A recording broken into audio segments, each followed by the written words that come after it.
Hello and welcome back to the channel. Now I'm going to be sharing something that is very disturbing. This story is definitely in keeping with what we've been trying to show you all, that there is an increase, a definite increase in demonic activity, okay? People are hearing voices. Now, of course, the medical establishment will say that those voices are directly related to some type of mental illness or mental breakdown. But we know there to be a spiritual application, which is there is a demonic possession here. These people are being talked to, controlled by, manipulated by demonic spirits, right? And so this story is so disturbing. I'm going to share the details with you in just a moment. But we are talking about two teenagers, okay? The young man in this story killed his classmate. He didn't just kill her, but when you hear the details, you're going to hear how disturbing all of this is. And some of the things that came out of his mouth, okay? So I'm going to go ahead and share this audio clip with you, and I will be right back. A 14-year-old boy accused of stabbing a Florida cheerleader 114 times allegedly bragged to friends about wanting to drag a random person into the woods and kill them. Aiden Fucci was charged with first-degree murder after the body of his 13-year-old classmate, Tristan Bailey, was found dumped near his home in St. John's, Florida, on Mother's Day. New details and evidence emerged late Wednesday after prosecutors released a trove of documents related to the case, including how he allegedly responded, "How is that my problem?" after being told Bailey's body had been found. Among the documents were police interviews with Fucci's friends and family, and the medical examiner's findings, which revealed Bailey had 35 stab wounds to her head and neck. According to the medical examiner's report, she had 49 defensive stab wounds on her arms. Her autopsy found no evidence of sexual assault. Bailey had the words karma written on her left ankle, and a smiley face drawn on her right ankle, the report showed. It is not clear, however, whether she drew those herself. One of Fucci's friends, another classmate at Patriot Oaks Academy where Bailey also attended, told police that the accused murderer frequently talked about killing people, according to a St. Johns County Sheriff's Office report. The friend said that within a month of Bailey being killed, Fucci said he wanted to murder someone by dragging them into the woods and stabbing them. She also said Fucci would take his knife out and pretend to stab her with it, and that he would draw graphic pictures depicting mutilated bodies. The friend also told detectives that Fucci often heard voices when he was angry that would tell him to kill people, according to the report. When detectives searched Fucci's home, they uncovered a notebook filled with violent drawings of women, including one that showed a female with red XS on her breasts and severed arms with blood pouring out. Also included in the trove of documents was an incident report regarding the moment his mother told him in a police interview room that Bailey's body had been found. According to the report, Fucci replied, "How is that my problem?" Fucci's mother, Crystal Smith, was charged with evidence tampering. She is accused of retrieving her son's blood-stained jeans from his bedroom and washing them following his arrest. When police searched Fucci's home, they allegedly found a buck knife sheath in his room, as well as shoes and a shirt with blood on them. A knife found discarded in a pond near where Bailey's body was found was consistent with her stab wounds, according to police. An examination of the jeans Fucci's mother is accused of washing had traces of blood also found in a drain in the family's home. Fucci initially was arrested on a second-degree murder charge and held in a juvenile justice center the day after Bailey's body was found. Authorities said his DNA was found on Bailey's body. Prosecutors later upgraded it to first-degree murder, and Fucci will now face trial as an adult. During a news conference announcing the charge, State Attorney R.J. Larizza said that charging Fucci as an adult was the only choice his office could make. "Every time that arm went back and every time that arm went down, that was premeditation," Larizza said. He indicated at the time that his office will seek life in prison without parole. Bailey's body was found by a local resident who was out for a walk just hours after she had been reported missing by her family. Surveillance camera footage is said to have shown Bailey and Fucci walking towards the spot where her body was dumped the night she disappeared. Fucci allegedly walked back alone afterwards. After he was taken in for questioning, Fucci posted a selfie on Snapchat from the back of a police car with the caption, "Anyone seen Tristan?"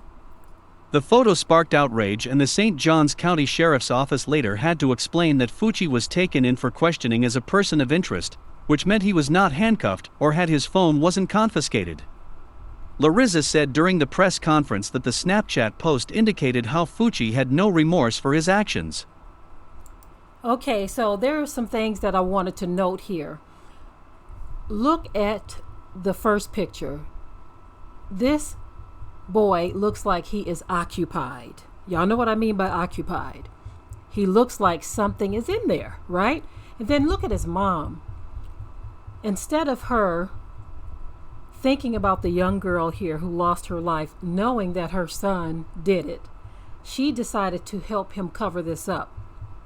Now, in my opinion, that mother should have been afraid. And as a matter of fact, she should have also noticed that something was going on with her son. You can't have someone living around you having that type of look on their face and saying the things that he said without you noticing something.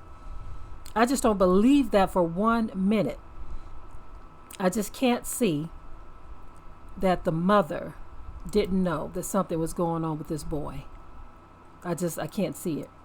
And so what we're looking at here is a young man who went all of the way to this realm of wickedness. Okay, there's another image I want to share with you as well.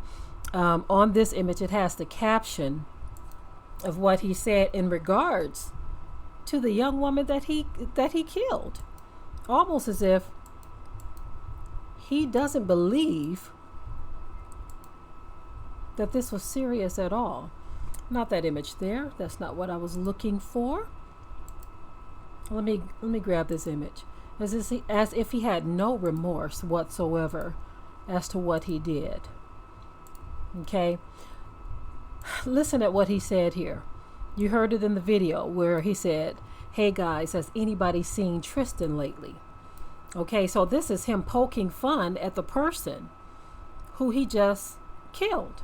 Has anybody seen Tristan lately? He posted that online. Okay. And he also made that statement about why is this my business, or something of that nature, when he was questioned about the young girl's whereabouts and what happened to her. So this is definitely a young man who is dealing with something very, very demonic. And so these kinds of people are out here in the world around you, me, our loved ones. They are out here. They are out here with these kinds of thoughts, right? These people have demonic thoughts that are so mind-blowing to a normal person to even think about. And look at the number of times that he stabbed this young girl. She's 13. It's almost as if, as a matter of fact, it was also stated that he talked to other friends about wanting to do exactly what he did. And so when you hear someone talking like this, y'all got to understand. I know he was talking to his peers, but people have got to understand, if someone is talking to you like that, you have to understand that we wrestle not against flesh and blood, but there's something very demonic going on with people who think like that. And so it's nothing to be played with right now. We keep trying to stress the fact that there is an increase in demonic activity, and a lot of people are not taking heed to that. As a matter of fact, I see it all the time where people say, well, no, he was just crazy, or no, he wasn't on his meds, or no this or no that. And they want to, lend it to some type of medical diagnosis, when really the medical diagnosis is given because there are those who just refuse to believe that there is dark powers. There are dark powers out here that are controlling the masses. It is what it is. And just because you don't believe doesn't mean that it's not so. Okay? This was a very disturbing story, and I'm pretty sure that the family is devastated, especially with the violence associated with how their daughter lost her life. So anyway, this is definitely one of those things that we have to keep in mind as we go out and about, that we have to stay prayed up, okay? Making sure that we are keeping our head on a swivel, paying attention to our surroundings, and not taking anything for granted. So I'm done with this story. Of course, I invite you all to leave your comments below. But until next time, we hope you liked today's topic. Please leave your comments below. If you haven't already, subscribe to the channel, share it like this video, and with that, we're out. Be sure to ring the bell to be notified of new uploads on this channel, and also comment, share, like, and subscribe.